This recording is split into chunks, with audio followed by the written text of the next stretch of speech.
Nice mark there is Sam O'Sullivan. He's been good today as well. Doubled his goal tally for the year. Kicks it over in the direction of Sandilands. He runs onto the loose ball and then kicks to Pinwell. How did he get there all by himself at the top of the square? Because he's a wombat. Thank you, Jaden Tones. He was burrowed in. And Toby Pinwell now will go back and shoot a goal from no more than 10-15 metres out. The poor check kick from the Casey Scorpions is going to allow Pinwell to kick the Burrows first of this second half as he comes in. He's done that before, Toby Pinwell. He's got his first of the afternoon. The Casey Scorpions, or rather the Port Melbourne side, go to 11-12-78. The Casey Scorpions 4-3-27. We've played just under 15 minutes in this third quarter.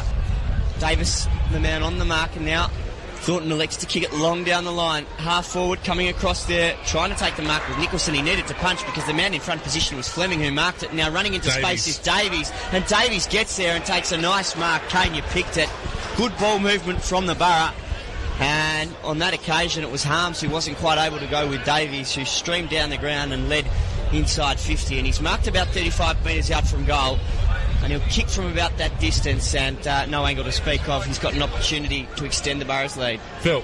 Yeah, look, guys, I reckon Nicholson should have punched that ball over the boundary line. And it's going to cost his team a goal as that one misses. And he's very fortunate because that is almost giving a team a goal away. And if you don't punch from behind, you're going to suffer the consequences. Isn't that right, Kane? Well, out of defence for the Borough. Kicks out the direction of Johnston. That's Clay. He links up nicely with Valenti. And now Valenti goes further afield with a handball back to O'Sullivan.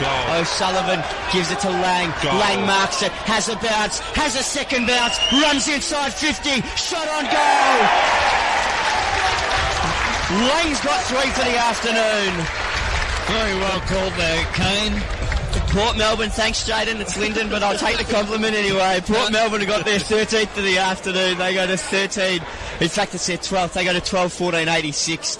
Casey, a long way in arrears. They're 5-4-34. We've played 23 minutes in this third quarter. Phil Pearce. No, Jaden. Yeah, that was just end-to-end stuff. Very well played by Port Melbourne, but where was the Casey defenders there? Davies, he can nearly take it all the way himself. He's taken 2 bounces, the kick inside forward 50 and caught at the back there, Connors. He's done that 2 or 3 times today.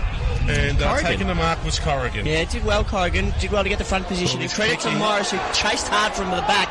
Now he's the intended target of the kick coming out of defence. It's over his head. It's retrieved by Davies. Oh, terrible mistake from the Casey Scorpions, and the Port Melbourne side capitalised as they have done all afternoon. 64 points is the margin to the Borough. It's knocked down there by the big man in Fitzpatrick. Coming in again over the top of it is O'Sullivan. The umpire's going to play holding the ball. Well, on the siren, the umpire's played holding the ball. I think the free's going the way of the Borough.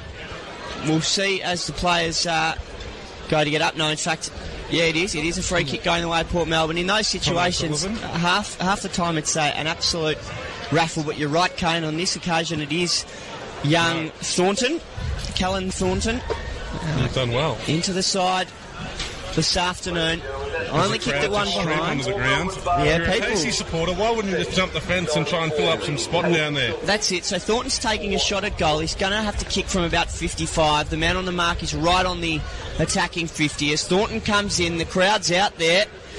Hasn't seemed to trouble him. Thornton's kicked an absolute mung of a kick. That has gone off the side of his boot at right angles and over the boundary line on the full. So he does not add to the Borough's score at three-quarter time, which is 13-16-94. They lead the Scorpions. He kicked 3 goals to that quarter, which is what they kicked in the first to take them to 6-4-40. Listening to Rowan Welsh at three-quarter time, his team trails by 54 points.